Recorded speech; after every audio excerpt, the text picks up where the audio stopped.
Everyone, welcome to the Springfield Township Board of Trustee meeting. It is May 13th, 2014 at about 5:30 p.m. Mr. Burning, may we please have the roll call? Yes. Mr. Burning? Present. Ms. McFarland? Present. Mr. Honolaw? Present. All trustees are present. Next, I would ask that we all stand for the Pledge of Allegiance, and I would ask that Eagle Scout Jonah Coffey please come forward and lead us in the Pledge of Allegiance.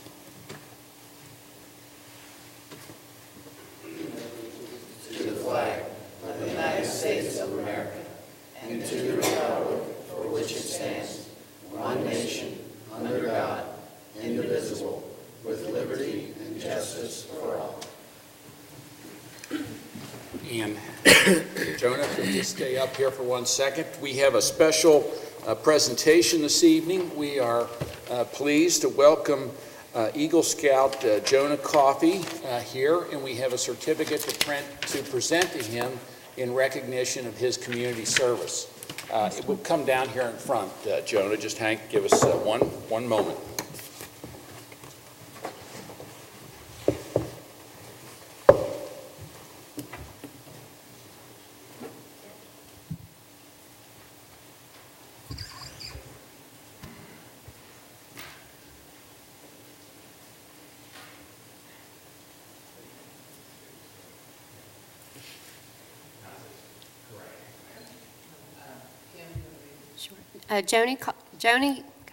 Jonah Coffey first joined the Boy Scouts as a second grader and has actively continued through the ranks, achieving his Eagle Scout at the young age of 14.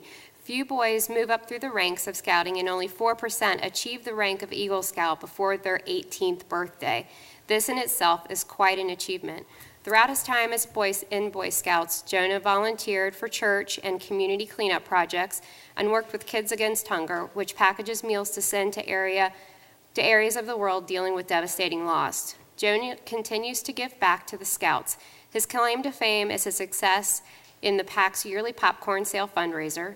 Jonah has consistently sold in the top 5 Scouts out of nearly 30,000 Scouts in the Dan Beard Council. One year he was named as top Scout, selling over $6,000 in popcorn. For this, he was awarded the honor of throwing out a first pitch at a Cincinnati Reds game. In spring of 2013, Jonah began his Eagle Scout project. He transformed an unused office at Northwest High School into a spiritware shop for the Northwest Booster Association. He cleaned and painted the room, built a cubby system from scratch, and installed a slat wall to display merchandise. In order to complete his project, he solicited the donation of materials and labor and took on a leadership role to assure that the work was completed correctly and on schedule. He completed the project by having the Northwest Lightning N painted at the entrance of the room. Ms. Smith, Northwest High School principal, was unable to be here tonight, but asked that we express how much that the project meant to the school. She stated that Jonah's project has impacted the school spirit of the students at Northwest High School in a positive way. Having a place to purchase spiritware and have items in front of our building has increased the pride of the students on our campus and has created a stronger sense of community. The layout of the spiritware store is well thought out, and the fresh coat of paint, along with incorporating our school logo on the wall, makes a place for students, alumni, and parents that they want to visit. Students are consistently inquiring about the hours of the school store because they enjoy supporting our school with their purchases. The students and staff of Northwest High School congratulate Jonah on a job well done on his Eagle Scout Award. Tonight, we share in this appreciation and congratulate Jonah on his accomplishments.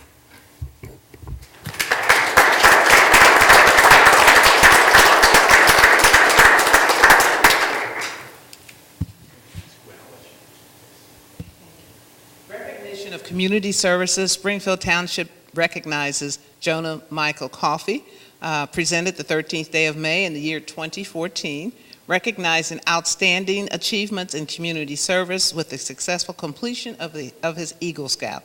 Signed, Mark Burning, Joe Honolaw, and Gwen McFarland. Thank you.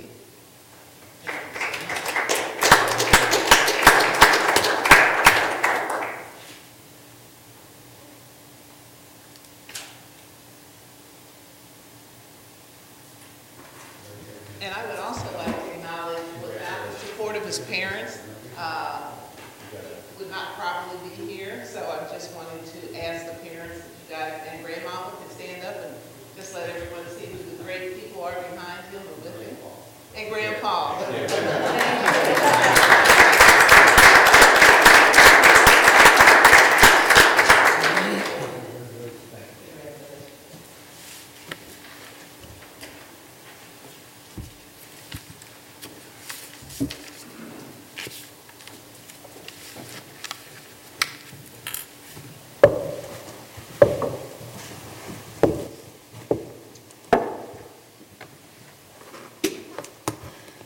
Okay. Moving on with our meeting this evening, Mr. Burning, our fiscal officer, do you have a financial report for us? Yeah, I just request a motion to approve receipts, warrants, payroll expenditures, updating current revenues and reports for the period. Do I have that motion? So moved. Seconded. All those in favor? Aye. Aye. And I just want everyone to know that all the financial reports are available for viewing at the administrative offices weekly during regular business hours. And that's my report. Thank you, Mr. Burning. Next, moving on to departmental action and discussion items. Mr. Hennenkamp, do you have a report for us? I do, Mr. Honorlaw. A few action items tonight. The first two are both liquor permits. Both of these are new permit requests. The first is to the 6480 Betts LLC, and that is located at 10814 Hamilton Avenue. And the second is to Ankit Enterprises LLC, doing business as the Maharaja, and that is located at 8621 Winton Road. And both, as I mentioned earlier, are new permits. I don't believe there's any objections by our police department, so we'd recommend the board take the customary action and forward that there are no objections by the township. Do we have a motion directing the fiscal officer to send the appropriate letter to the Ohio Department of Liquor Control? So moved. Seconded. All those in favor? Aye. Motion carries. Next item I have is to seek the board's authorization to allow me to enter into an agreement with the city of Mount Healthy pertaining to their purchase of salt from Springfield Township. Through this past winter, Mount Healthy on several occasions did request to purchase salt from us due to the extreme conditions we had this winter. They have asked, have approached and requested whether they could buy their entire salt supply for the upcoming, next season from us. That amounts to about 250 tons. We believe that that's well within a range that we can accommodate that amount. They would purchase it from the same amount in the same amount that we purchase it under our contract. We don't know what that amount is yet because ours hasn't been bid. We'll be bidding with the state of Ohio. So with the agreement that's been drafted by our law director, it basically talks about it. They're under no obligation to purchase it. It has certain stipulations in there. Obviously, if we don't have it ourselves, we can't sell it to them. So we have that caveat. We certainly don't expect that situation to occur. And then there's also a provision in there where the agreement can be suspended in the event that our supply gets below a certain level. And we've set that at a fairly conservative rate at about 1,500 tons. If we only have 1,500, then we may, we're not obligated to be able to sell it to them under those situations. But anyway, it's something that we've discussed with John. I know he has met with his counterpart in Mount Healthy. The safety service director has made the request to me, and I think it's a fairly simple agreement that lays out the terms. But it's another way in which we can cooperate with some of our neighbors and get some economies of scale. We have greater capacity to store it than the city does. And of course, for the last, was it been 2 years now, John, that we've gone with the price? Or was it just last year? So that's been very good for us. So we're buying it on a state purchasing contract. So this is a good example of a lot of cooperation right on down the line. Between local Yeah, jurisdictions. between Sure, the I think state letting us on their contract and then local governments working cooperatively. So just seeking a motion authorizing me to enter into that agreement. The city manager for Mount Healthy would sign on their behalf. Do we have a motion? So moved. Seconded. All those in favor? Aye. Motion carries. You know, I was just thinking, when you look at the fact that we have about 5,000 tons that we hold in that salt dome, and so 250 tons is just a small number. Shouldn't be a big impact for us, but like I said, if we get another winter like we did, you want to be careful not to overextend so that we can take care of our needs. The next item I have is similar, seeking the board's authorization to allow me to enter into an agreement with Anthem Blue Cross and Blue Shield. This pertains to our ambulance service and our EMS billing program that we have. All ambulance providers in Ohio that currently have contracts with Anthem Blue Cross Blue Shield are now being required to sign a modified new contract by October of this year, or they will not be considered in a participating provider. We received this information from Medi-Account Management. They are the company that we contract with to do our EMS billing. Essentially, what this contract does is it establishes the pricing of what they'll pay for their particular insured in the case where we would be transporting through our EMS billing. It has a series of new provisions in there. There really isn't a lot of choice that we have. I mean, if we don't sign it, it just means that we will not be able to be a provider, and we wouldn't receive any type of compensation through the EMS billing situation. Laura, I know you reviewed the contract. I don't know if you wanted to add anything. It's pretty standard. It has confidentiality issues between the various entities. It is very similar to what they use for the network provided physicians. I think it is probably their same contract. So some of it doesn't translate exactly well to the EMS arena, but it's certainly nothing that we have problems with complying with. Our people are well aware of the HIPAA and confidentiality agreements.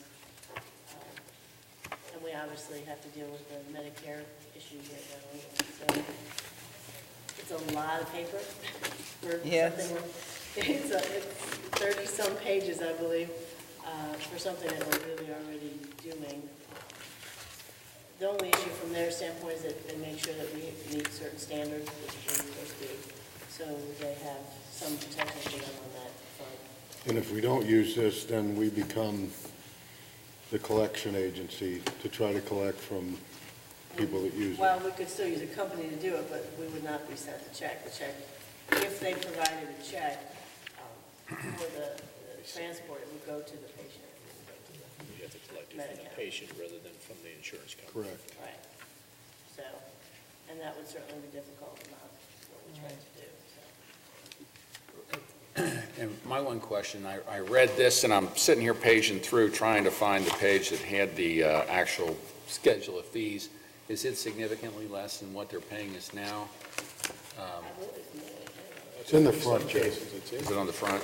I was on about the 6th or 7th page, I think. 8, there it is. I saw it before. Right here, it's about 5 pages in. Oh, here it is, yeah. About the same, Rob? Okay, There's some slight increases they indicated there. okay, good, good. Okay, do we have a motion to approve the Anthem contract? Actually, just what you're doing is a motion to allow me to sign. We have a motion to allow Mr. Hennekamp to sign. So moved. Second it? All those in favor? Aye. Motion carries. Okay, and then one more contractual issue is each year, Chief Leininger checks his resources. One of the resources that is somewhat scarce throughout this area is the ability to fight brush fires. And some number of years ago, I don't know how many years ago it was, but the village of Glendale purchased a brush pump. This is a pump of about, I think, 250-gallon capacity that gets mounted on the back of a pickup truck. In the event you have a brush fire somewhere in a kind of a remote area, it allows you to get the pickup truck back there where you otherwise wouldn't be able to get a full piece of fire apparatus. And they purchased this, or they acquired it actually, I think, through a grant, through a former fire chief. They have since taken it out of service just because the need in Glendale wasn't there. They weren't using it. Chief inquired with the new fire chief, and requested to see if we could put it in service. And that's what this agreement does. It allows for the pump to be continued to be owned and always will be owned by the Village of Glendale. It allows us to use it, give it the number of how it can be put into use, and not only for us, but in the case of mutual aid situations, just the training, the storage, the maintenance that we'll do on it, and then, of course, we'll insure it and be responsible for it if there is damage. But there is no charge for it, so we'll continue to use it as long as the agreement works for both parties. I think it's a win-win situation. I guess it's it's another example of two communities cooperating for a positive purpose. There's no cost here, like I said, other than just for us to include it on our schedule for insurance purposes. But we'll have this available for us and to our neighboring communities. And it's my understanding, Mike, these are pretty expensive if we had to go buy our own. They are, Mr. Harlaw. If I would purchase a new one, they're about $13,000. 13, okay. So it's a good way for us to Perfect. have the utilization and not cost. So again, just looking for a motion from the board to allow me to enter into this agreement on behalf of the board with the Village of Glendale. Do we have a motion? So moved. Seconded? All those in favor? Aye. Aye. Motion carries. And then the last action item that I have is just need a motion from the board to designate how the township will use our, what is known as Hamilton County Township 20% money. Each year, the county engineer makes available a certain amount of money, what they call the 20% funds, to townships based on, the amount of balances that they have, which is based on a whole series of criteria on the size of that township and road mileage and things of that nature. In the past, we have always used this money for rejuvenation purposes. Rejuvenation is a process that we use after we have repaved a new. So if we've repaved a new street, say last year, you come back 1 year later and you put basically like an oil process back into the pavement. And the thinking is that if you do that on a newly paved street or before it's a year or two old, it increases the life that you'll get out of that street. It sort of adds to the elasticity of the asphalt and gives you a better product. So that is traditionally how we've used it. Last year we did apply, I think the monies came in at a later time, and we actually applied it to a SKIP project as part of our match. But back in 2014, what we're recommending to the board is that we use our 20% money, which is about, John, am I looking at that balance right at 22,000? Yes. Is almost $23,000, excuse me, but we apply that towards rejuvenation projects that we would be doing later this year. So just need a motion, designate it, and you have to fill out the application to apply for the money and basically spell out what you're going to use it for. So that's what this motion would allow us to do. Do we have a motion? So moved. Seconded? All those in favor? Aye. Aye. Motion carries. Okay, the only other thing I have under discussion is the personnel update. I did accept the resignation of Keith Lackey, who was a part-time paramedic firefighter. His resignation is effective April the 4th, 2014. Also accepted the resignation of Barbara Kirk as a police dispatcher. Her resignation date is effective April the 22nd. We did hire her replacement in Amanda Estes as a police dispatcher. Her date of hire was April the 7th. And we did have 2 promotions in our police department. 2 police officers recently hired by us 6-8 months ago as part-time have moved to full-time. Ryan Camardo going to full-time effective date of April the 12th, and also Brandon Musgrove going from part-time to full-time April the 12th. And this kind of is a good example of exactly what we had hoped to achieve by bringing in some of our new hires as part-time, hoping that, if they worked out for us and proved themselves the way they thought they would eventually be promoted to full-time. And so this is a good example of that. We do have some part-time hirings in the senior community center. Harry Bowman is a building monitor.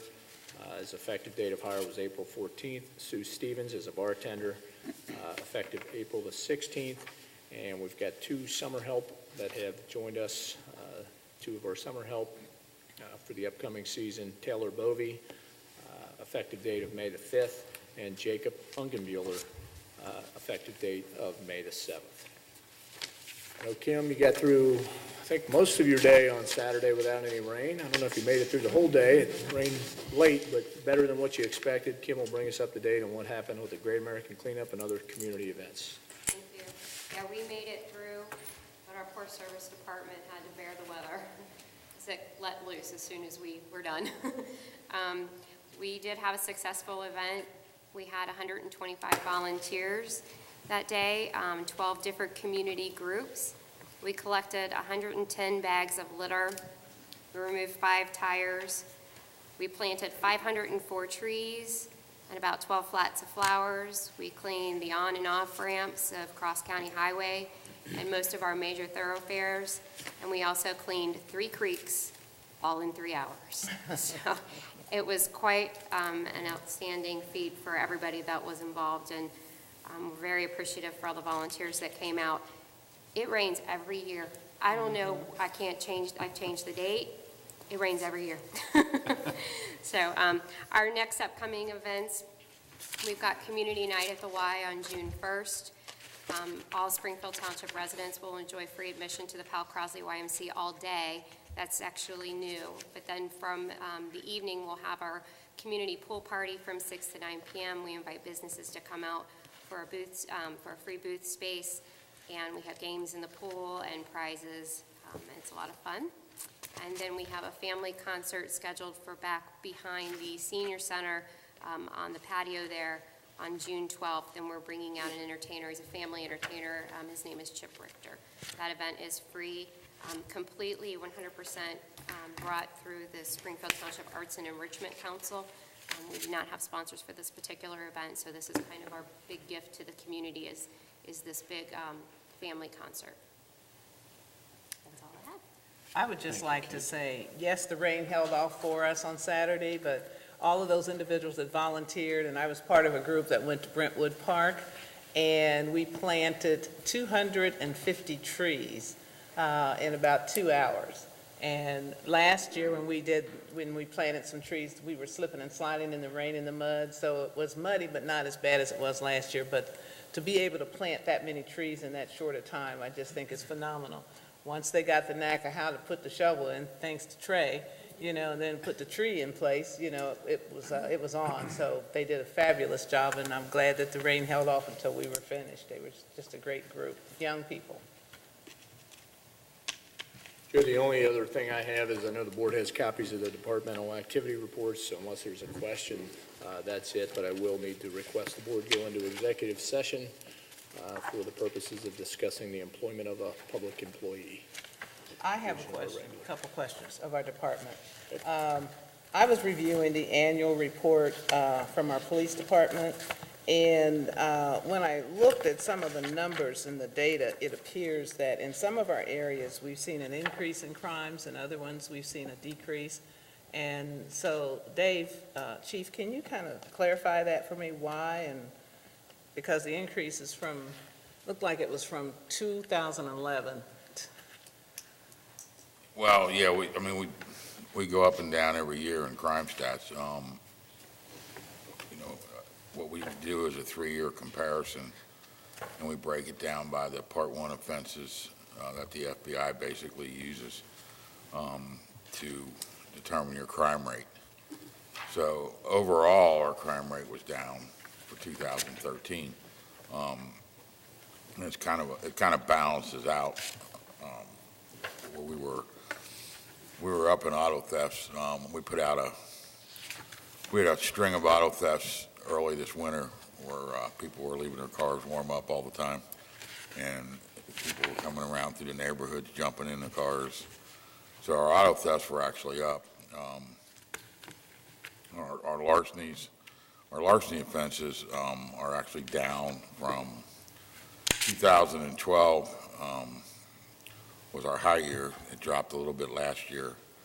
Our burglary rate was down, our assault rate was down, our robbery rate, aggravated robbery was a little bit up, and but our rape offenses reported were half of what they were the year before.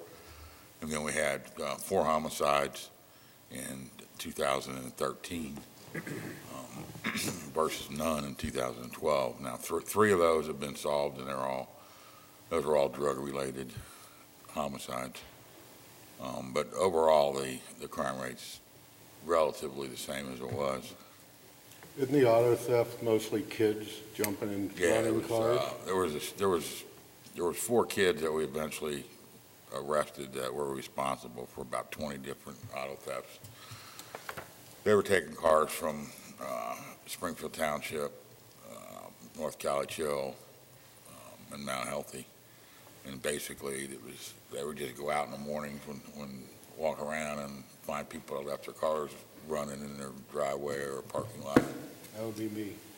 Or gas stations or whatever, and they'd just jump in them and take off. And then we eventually arrested them. It took quite a while because they were taking the cars, and for the most part, the cars were going down into Winton Terrace, and they were just dumping them down there and then switching out plates, and they would take the stolen car out, leave it, steal a new car. But we ended up making an arrest on that, and our car thefts for the past 3 months have been nil. So, and in a lot of these cases, even in burglaries, we have the same situation where we'll have a series of burglaries in an area, a neighborhood, where it's the same people basically committing all the offenses. We'll catch them, and then we'll close. We'll be able to clear, 10, 20, 30 burglaries. Because most of the burglaries and the thefts, as I'm sure you're all aware from all the news about heroin, is, it's an expensive habit, and it causes a lot of theft offenses and a lot of burglaries, and most of the people that we're arresting for those offenses are on heroin or heroin addiction. So, that's just going to be an ongoing issue. So when you're processing, for example, and I know that Rob has also shared with us some of the challenges that they have, the fire department and the EMTs have with individuals who are abusing drugs, especially heroin, does it take a lot of time to process that paperwork? Yeah, we make a lot of arrests for possession of heroin, possession of firearms by convicted felons. And, the paperwork that we have to do, the processing and taking them down to Justice Center, it's an hour and a half, 2 hours that an officer's tied up. And that's if everything goes smooth. And then I have one more thing. I was fortunate to go to one of our area hospitals that recognized our EMT ambulance services, and we were rated one of the top 10 in Hamilton County, and I think that's something to be really, really proud of. Rob was there as well. Can you kind of give an overview of how that happened and the outcome from your perspective, other than the Jamaican bobsled person that was a guest there? Well, first of all, we were very humbled by the award. You're right, we were recognized by one of the top 10. This was done also by quality and quantity. We take a lot of our runs to Mercy West, and the award was given by Mercy West, the CEO of Mercy West, Michael Stevens, and he awarded the 10 departments an award of excellence. The main thing was it recognized the technology that we use in the field. We call it our STEMI technology, and what it does, it allows us to recognize a heart attack in the field. We can transmit that data with our 12 lead EKGs, send it directly to the physicians, the ER physician, the cath lab physicians. They recognize the heart attack, and then they will assemble their cath lab team. So when we arrive, they go directly to the cath lab, and they're able to mitigate whatever situation they have there, remove the blockage, and hopefully take care of the patient expeditiously. The key, though, is all of this needs to be done in 90 minutes or less. So time is of the essence. So any little thing that we can do to expedite that, it's to the advantage of the patient. And we've had some successes, and that's why we were being recognized. So we're very proud of that honor, and we continue to raise the bar of our service of excellence and use technology where it can be used. And the most importantly thing, though, is that we get results. and we're saving people every year with this technology. So we're very humbled, but very honored at the same time. And that's another example of how we continue to work with the community and partnership in the community.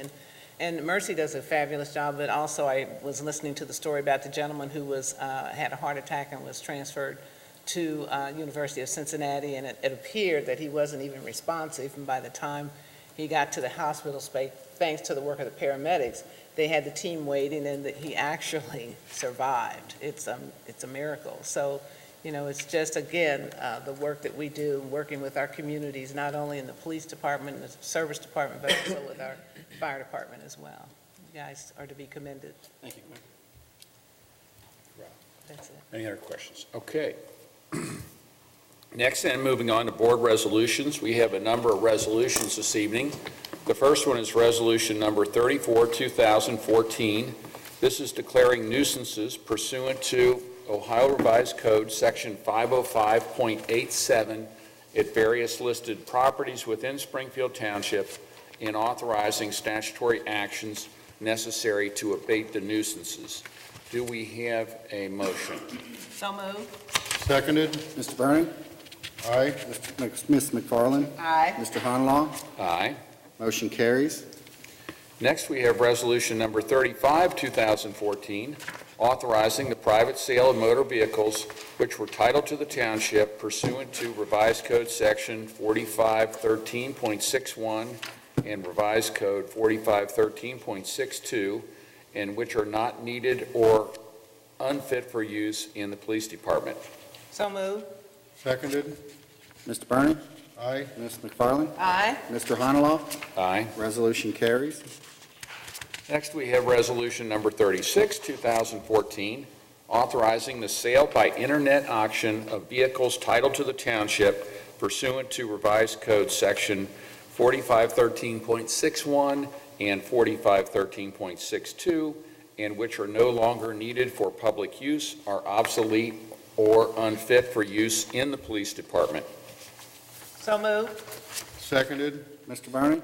Aye. Ms. McFarland? Aye. Mr. Honalaw? Aye. Resolution carries.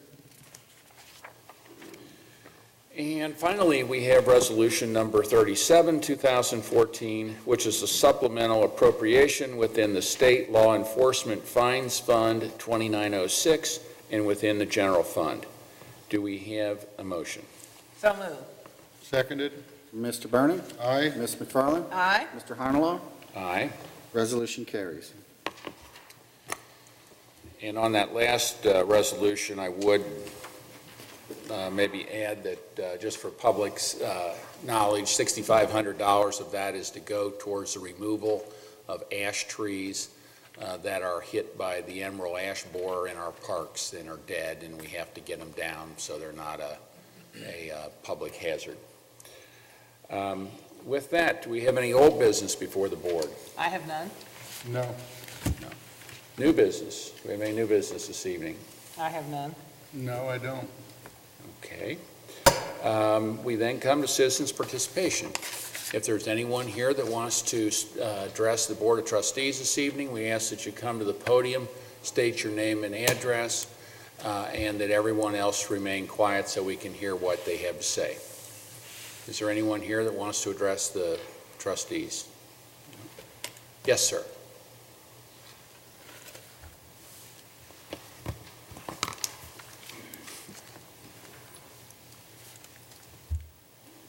My name's Keith Ginning. I'm Director of Tax for the Hillman Group, located on Hamilton Avenue. We have over 300 employees located at that facility, more than 50% of which will be affected directly by the recent legislation that you guys passed. And I'm getting questions daily. When will you be putting that into place? And will there be an ordinance issued that will explain or define what you like to call compensation or taxable wages?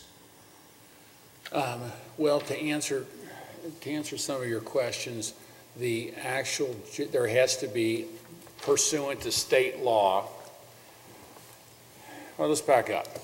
The voters we've had so much discussion over the last 6 months over the JEDs, the Joint Economic Development Zone. The voters did approve it here this past week. There has to be a JEDs board formed next that will actually vote on implementing the tax. There will then be a series of steps that we will be outlining here in the future as to how the collection of this tax will be implemented, as well as the procedures for individuals who reside in the township to receive an economic development grant equal to the amount that they put into that they paid in to this 1.5% payroll tax, and also procedures on how any businesses who have paid in, any businesses that are owned by township residents, how they would qualify for a grant as well on business profits. I've got a feeling that somehow, somewhere in your finance department, they have some timelines as to when they expect this to go and to get started. That's all I'm asking. Mike, you want to? The first thing that has to happen is the Board of Elections has to certify the results. So we're expecting that could happen this week. I would say, to answer your question, it's probably going to be late July, August, somewhere in that time frame. It actually won't be Springfield Township that collects it. It'll be the city of Mount Healthy and through Rita, but that's basically as far as when a company will have to start paying it. We're expecting it to be sometime this summer, probably towards the latter part of the summer. I have employees that are just saying, when do I expect my wages to start going down? That would be the best estimate So I'm going at to tell this them point. August 1st to September 1st? Yeah, I think in that range, yeah. With knowing all of the things that have to take place, that's probably a pretty good estimate. Could be a couple weeks earlier, a couple weeks later, but yeah, I think that's a pretty good range of what you could expect. Yeah, go ahead. Rita will be sending out notices to all the affected employers, notifying them of the procedures, the timeline, when the actual withholding should begin. Yeah. So every employer that's affected by the JEDs will get notice from Rita. I appreciate that, and that notice can come in my office, but like I said, I got 300 employees that want to know when their wages are going to go down. And I'm telling them right now, July 1, but you're telling me now August 1? Sometime between July and August. It just really depends on when the Board of Election does it, when the board meets. There's certain legal requirements, so it could miss a week or two, but yeah, it's going to be in that, I would say, in that What range. ordinance will you be adopting? What ordinance? We won't be I adopting would assume any I'm assuming, are you going to be using the Mount Healthy then? Yes. Yes. You mean the tax ordinance? Yeah. Yeah. Mount Healthy's tax ordinance. You're going to be using Mount Healthy's tax ordinance? Okay. Okay. I like that one. Thank you. Thank you.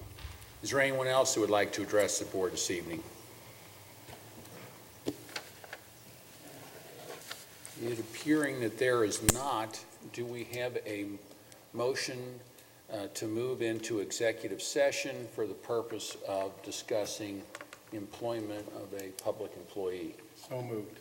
Second it. All those, Mr. Burning? Aye. Ms. McFarland? Aye. Mr. Honolaw?